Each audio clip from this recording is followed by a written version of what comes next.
Before there are web pages or video streams, there is simply this: a physical wire and two machines that need to talk.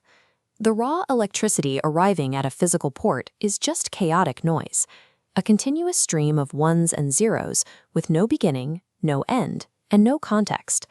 To make sense of that noise, networks rely on the data link layer.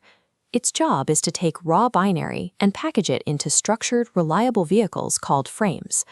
Before any data can cross a dedicated point-to-point link, both machines must agree on a rigid framing language. They need an identical set of rules to know exactly where a message starts and where it stops. For decades, the standard language for this connection was HDLC: fast, efficient, and highly structured. This diagram shows the HDLC frame structure.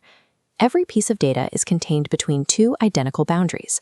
The flag field, the specific bit pattern 0x7e, opens the frame, and the exact same pattern closes it. Near the end of the frame sits the frame check sequence. Before sending, the router runs a mathematical calculation over the payload. The receiver runs the same math.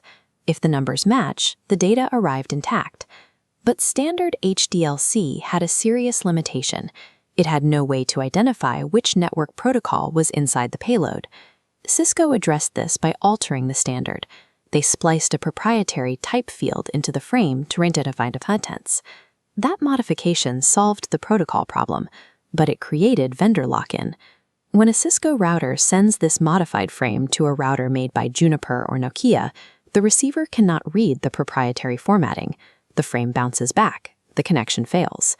A strict, inflexible structure works beautifully when both sides are identical, but modern networks require different brands of hardware to communicate smoothly. The wire needed a more intelligent protocol. The point-to-point protocol, or PPP, borrows the outer shell of HDLC, the flags, the math, but replaces the rigid interior with a modular system. This chart outlines PPP's layered architecture. At the base is the physical medium. Sitting above that is the link control protocol, or LCP, and at the top are the network control protocols. LCP is the manager.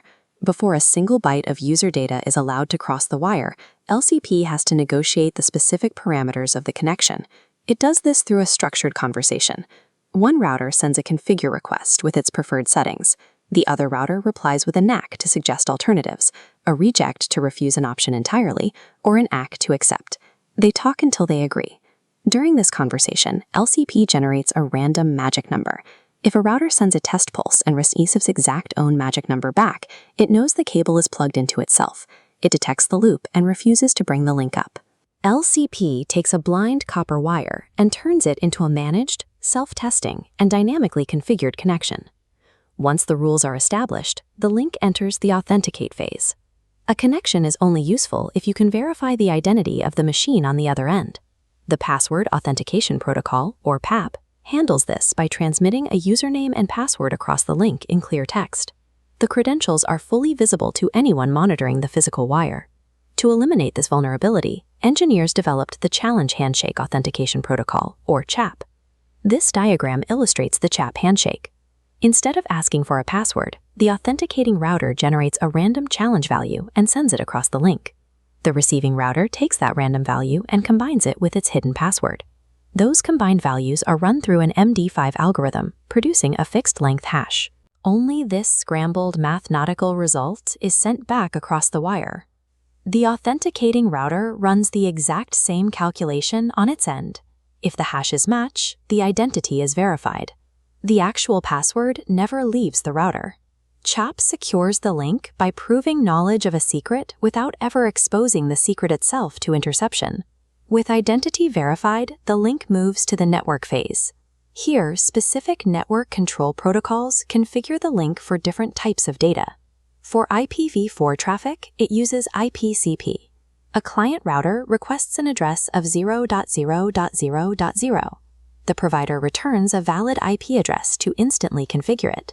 Because PPP uses a standardized protocol field, it routes multiple protocols like IPv4 and IPv6 simultaneously over the same wire. This IPCP negotiation allowed millions of dial-up and DSL modems to connect to internet service providers and automatically receive an IP address. The setup is complete.